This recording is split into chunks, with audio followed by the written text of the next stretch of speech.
Aaron woke up more groggy than usual and wondered why his alarm did not go off this morning. His phone was dead, which was also strange. He plugged it in every night before he went to bed.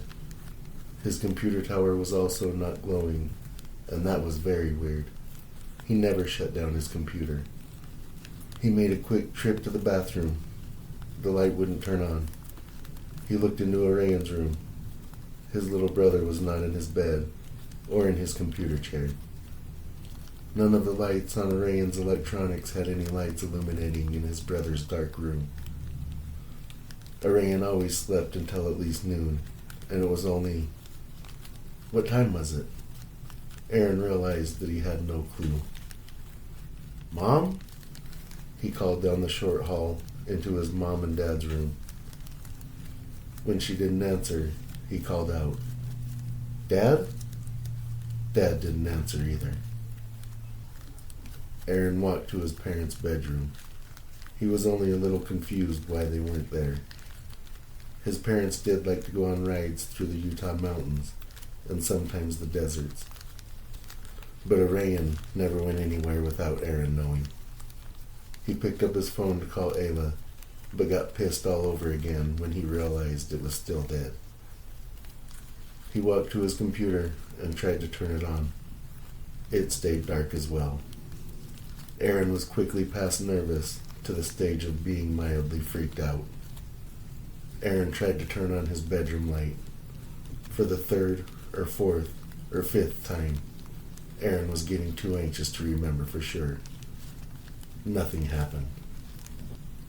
His worry continued to grow.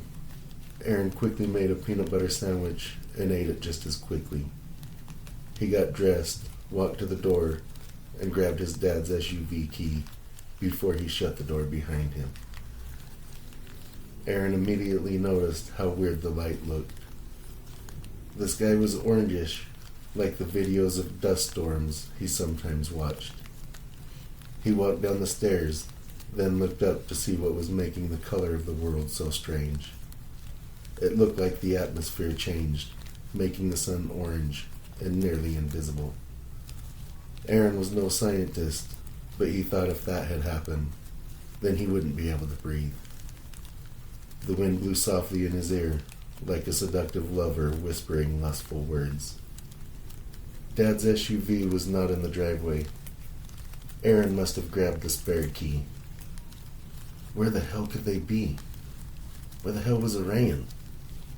Why did the world look so post-apocalyptic? Aaron was terrified. He didn't even know where he would begin to look. He closed his eyes and took some deep breaths. The only places to go would be Jima or Aunt Boo. The rest of his family lived too far away. Why would everyone leave him with no power and no idea what was going on? He decided to head to Aunt Boo's house first, since she lived closer. He went back in the house to get Mom's car key, then hit the unlock button. Of course, nothing happened. Aaron was really getting sick of shit not working. He used the key to unlock the door, but the car didn't start. None of the dash lights turned on either. Aaron tried it again, but the damn engine wouldn't turn over. So that meant Aaron would be walking. Aaron walked east past the neighbor's house, then turned south on the east side of their house. Their house seemed not necessarily dead, but not alive for sure. He walked the block south, then turned east and walked a couple more blocks. Then he turned north and followed the road as it veered east until he stood next to Highway 89. He looked north. That way was empty. He looked south. Nothing was that way either. Aaron appeared to be completely alone in the world, or at least North Salt Lake. South was Aunt Boo's, north was Jima's. Aaron followed his gut. He turned south toward his aunt's house. His shoes slapped on the sidewalk. Aaron looked around. There were no dogs barking, no bugs buzzing through the air, and no birds in the sky. He didn't even have the feeling of being watched. Aaron walked towards the street light, but like everything else, the lights were black. The lack of life was extremely unsettling, and so was the new color of the world. Why was he so scared to be alone? He thought back. All he had right now was silence and time to think. It could have been the time his grandpa didn't realize Aaron's dad left for work and he was supposed to be watching the young boy. It was only for 20 minutes, but it was a terrifying 20 minutes. Aaron was downstairs in his room playing video games when he heard the front door close. Where was Grandpa going without him? He paused his game. Maybe he was just getting something from his truck. Aaron walked out of his room, then looked up the stairs. He froze when he saw the black mist at the top of the stairs. It looked humanoid, with a bat face and leathery black wings. The right wing was through the door into the kitchen. The left was halfway visible because it was through the wall into the living room, like a ghost. Aaron ran back to his room. Baseball slid under his bed, then made a quick and flimsy wall out of a few toys. A loud footstep hit the top of the wooden stairs, then the second. The thing knew Aaron was alone, and that it had him just where it wanted. It slowly descended the stairs. Then its hooved feet clomped on the hardwood floor in the hallway. It let out a growl low in its throat like a demonic dog. Aaron was crying silently, while silently hoping the thing couldn't hear him. He had seen the demon before, of course, but only once or twice. This thing had been here long before Aaron and would be here long after. He only saw the thing in the house when he was alone, which almost never happened. After he saw this demon the first time, Aaron made sure he was never in the house alone. The hoof falls came through the doorway, down the side of his bed to the foot. It stopped at the footboard. Aaron's heart was pounding, and he continued crying silent tears. A smoke hand grabbed the blankets that were acting as blinds for Aaron. It pulled them up, and Aaron could see the horns on top of his head. Just before its eyes fell on Aaron, the front door slammed. "Aaron!" Grandpa yelled. "Aaron, are you okay?" Even at his young age, Aaron could hear the worry and guilt in his voice. The feet whisked away from the bed to who knows where. Aaron flew up the stairs and into his grandpa's arms. "I'm sorry, buddy. Are you okay?" Aaron came out of that memory where the streetlight hung dead like a metal skeleton hanging in the sky. On the southwest corner was a lifeless post office. To the southeast was a car lot full of dead cars. Across from him, on the northeast corner, was a small mechanic shop. Aaron had never experienced this level of silence. It was like everything on the planet died except for him. He crossed the street diagonally towards the car lot. The slight upgrade east was about a half a mile, then Aaron turned south. This road would lead straight to Aunt Boo's. It was a short walk through an unalive neighborhood of suburban homes. Aaron was worried as soon as he saw her apartment. Her curtains were wide open. Aaron had never seen their curtains cracked open, let alone wide open. The large living room window of the upstairs apartment was right next to Uncle Steve's gamer station. Steve hated having those black curtains open. He crossed the street, walked the short walk up the walkway to the apartment, then climbed the stairs. He knocked on the door, which opened with a stereotypical haunted house screech. Aaron wanted to call out for Aunt Boo or Uncle Steve, but didn't really want to draw unwanted attention. Not that he saw anyone that would pay attention to him. neither he or Boo was sitting in front of their dead computers. If they were home, in their gamer chairs is where they could be found most times. What the fuck is going on? Not a creature was stirring, not even a mouse. Aaron stepped through the threshold into the living room. Not one single thing was out of place. He walked past the back of the couch so he was able to see into the kitchen. There was nothing out of place in the kitchen either, and the stove clock was dark here also. None of the family was in the kitchen. He walked down the hall. The first door on the left was a short hall that led to the bathroom. Aaron squinted to be able to see in the dark room.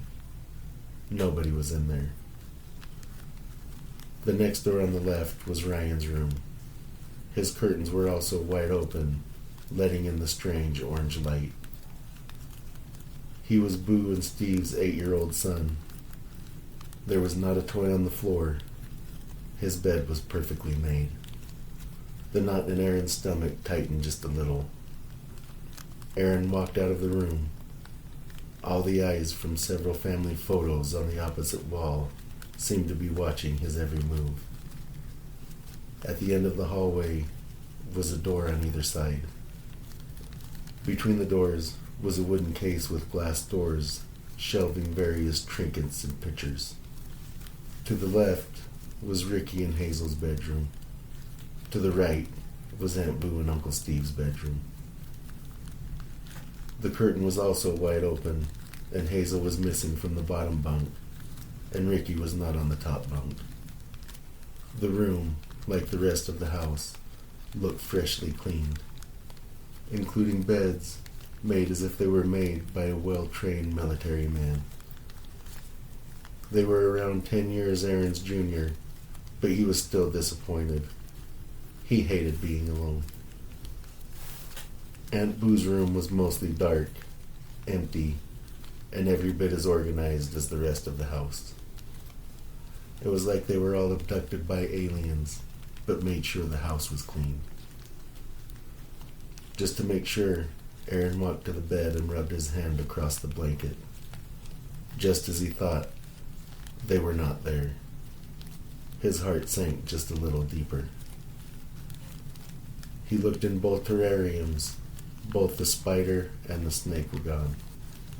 Tears formed in his eyes, but he fought them back before they could fall. Aaron walked back to the door. The next step would be walking to Jima's house. If there was an apocalypse, that would be the place to be. Jipa was plenty stocked with guns and ammo, while Jima was known for stockpiling food, both canned and frozen. Even if they didn't have the stockpile, Jipa was also able to hunt and fish, if there were any animals left in the world. He would be a very handy guy to hang out with in this empty world. He walked back in the house and grabbed a bottle of water and a kid-sized bag of cheese-flavored crackers. That's when he remembered their dog Wookie was also missing. Aaron shut the door behind him, but didn't lock it, just in case he needed to come back for water or snacks. He walked back through the neighborhood to Highway 89, wondering where the hell everyone had gone, while dread grew inside his chest. Jima lived a few miles to the north. He hoped and prayed that his grandparents would be there. As his nerves got more shaky, Aaron began to hope he wouldn't see anyone. People made him nervous on normal days. Who knew how they would act if the world was really ending? He guessed if this was the end of the world, then all the good people would be in heaven. If this crisis was man or nature-made, Aaron guessed it wouldn't take long for people to turn on each other. Hell, they already were before today.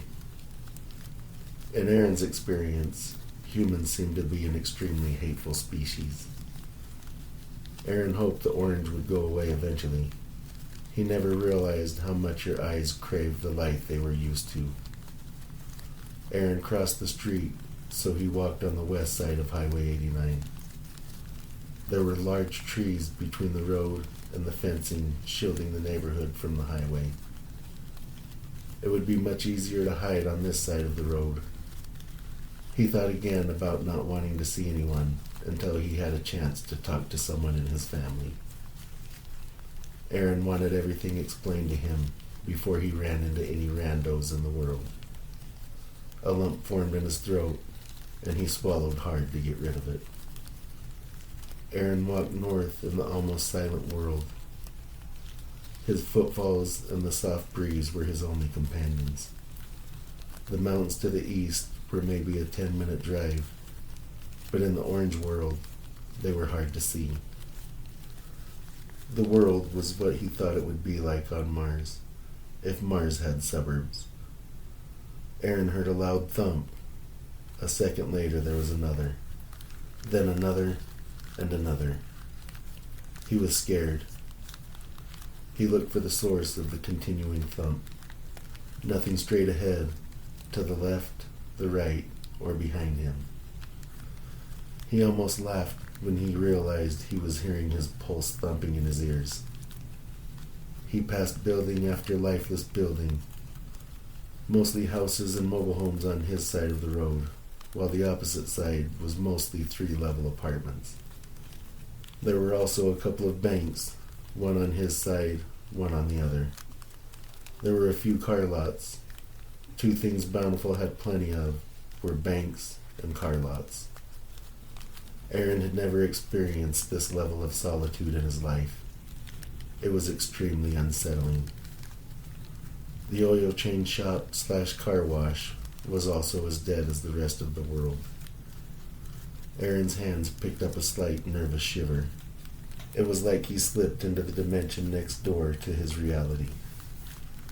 Aaron prayed to God that Jima would be home. He wasn't active in the church, but he didn't let that stop him believing. If she wasn't, Aaron didn't know what he was going to do next. The rest of his family lived a good distance away and would most likely be where everyone else was at. He guessed that would be the next step, but he was not holding his breath for good news. He also figured he would have to make the trek on foot. As far as he could tell, none of the machinery worked. There was a chance he would find something later, but he thought the chances were slim. Aaron walked under the empty bridge that crossed over the main street. There was no sidewalk, but with no cars on the road, he wasn't really worried. He was only about 20 minutes away from his grandparents' house. His stomach retied itself in a knot. He didn't know how to whistle, so he decided to sing some of his favorite songs. They were 80s songs that were popular when his dad was a kid, and yet Dad made fun of Aaron for listening. He walked by the suit store on his side, then the dollar store. On the other side was a bank, convenience store, and of course a car dealership. Stores continued passing by, but he wasn't really paying attention to them anymore. He was only a few minutes away from Jima's. His heart was pounding now, so he decided to jog. His shoes smacked loudly on the sidewalk, but he didn't care. There was nobody left in the world. Probably not Jima or Jipa. Probably not Mom, Dad, Ayla, or Ryan. Aunt Boo's family was obviously gone. Aaron was alone, most likely for the rest of his life. Aaron started to panic, so he decided to try to sprint the dread away. In 2 minutes, he turned west. Then a minute later, he stood in front of his grandparents' house. Again, he prayed that they were in there. He was breathing heavily and on the verge of tears. He walked to the door. The door being unlocked was not a great sign, but maybe they were expecting family in the crisis. The living room was empty, so was the kitchen and the storage room. That was exactly what he was expecting, but it was still disappointing. They were also not in the laundry room, the office, or their bathroom. There were only 2 more options.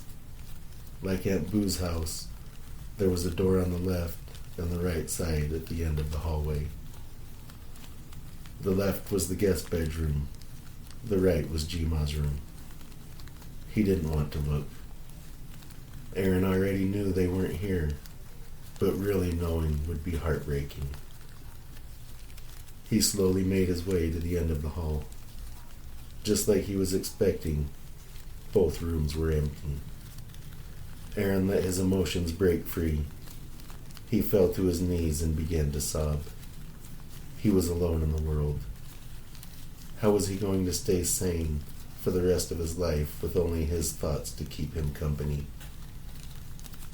He would try to find the rest of his family, but chances are they were wherever the hell the rest of the world was.